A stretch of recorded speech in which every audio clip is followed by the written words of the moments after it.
Episode की शुरुआत नकुल द्वारा कान्हा और सयूरी के व्लॉग रोमांस को बाधित करने से होती है। कान्हा को कैमरे में देखकर नकुल भावुक हो जाते हैं। वह अपने पुराने भाई को वापस लाने के लिए सयूरी को धन्यवाद देता है। वह कहता है कि उसे पूरा यकीन है कि सयूरी वही है जिसने पुराने कान्हा को वापस लाया। वह खुशी खुशी उन्हें गले लगाता है। उनका कहना है कि वे एक साथ एक पावर कपल है। सरोज पूछती है कि अगर वह चेन देती है तो क्या सब कुछ खत्म हो जाएगा। इंद्राणी कहती है कि वह कुछ भी नहीं जानना चाहती है, लेकिन बस उसे चेन लेने से जाने के लिए कहती है। सरोज का कहना है कि उसके लिए पैसा कोई बड़ी बात नहीं है, क्योंकि वह अपने बेटों से बुरी नजर हटाने के लिए उससे ज्यादा खर्च करती है। वह उसे अपनी बेटियों को भेजने के लिए कहती है अगर उन्हें उस समय पैसे चाहिए। वह कहती है कि प्रिया केवल उन्हीं चीजों का सपना देखती है जो वह खरीद सकती थी। वह कहती है कि वह चेन को गिरवी रख रही है और बलवंत की तस्वीर देख रही है। वह अपने घर के मंदिर में आती है और अपने किए के लिए भगवान से माफी मांगती है।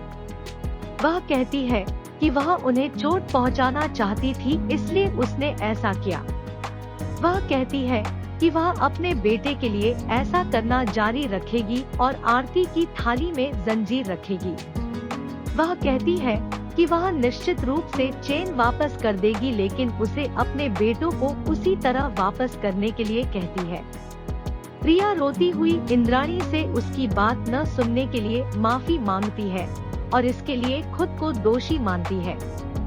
इंद्राणी दादी से कहती है कि कान्हा को जो कुछ हुआ उसके बारे में कुछ भी न बताएं, क्योंकि वह नहीं चाहती कि सरोज और कान्हा के बीच कोई विवाद हो। कान्हा गुस्से में सरोज के पास आता है और शर्मा के साथ जो किया उसके लिए उसका सामना करता है। वह तुरंत इसकी रिपोर्ट करने के लिए उन्हें ताना देती है। कान्हा को सच्चाई बताने के लिए इंद्राणी प्रिया को डांटती है।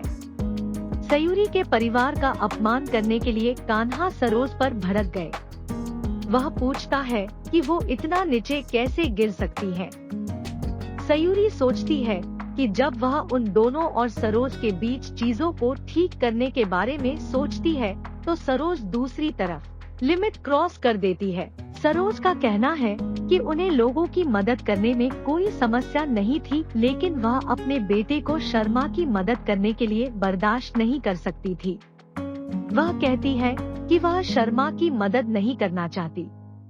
धनराज और दादाजी को भी सरोज की हरकत पर गुस्सा आता है, लेकिन सिर्फ कुसुम ही उसका साथ देती है।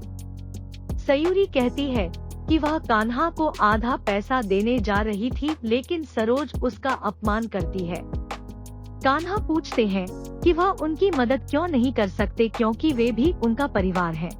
उनका कहना है कि वे एक बहू से घर की जिम्मेदारी लेने की उम्मीद कर सकते हैं और पूछते हैं कि एक दामाद ऐसा क्यों नहीं कर सकता। उनका कहना है कि वह निश्चित रूप से एक दामाद की जिम्मेदारियों को निभाने में मदद करते रहेंगे और उसे इससे बाहर रहने के लिए कहते हैं। कान्हा अपने कमरे में वापस आता है और सयूरी कान्हा को संदेश देती है कि वह पूरा पैसा वापस कर देगी।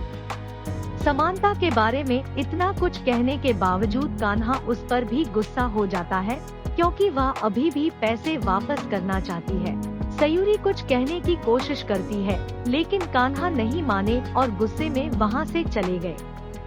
कान्हा को सयूरी के लिए अपने प्यार का एहसास होगा। वह सयूरी से अपने प्यार का इजहार करने का सपना देखेगा।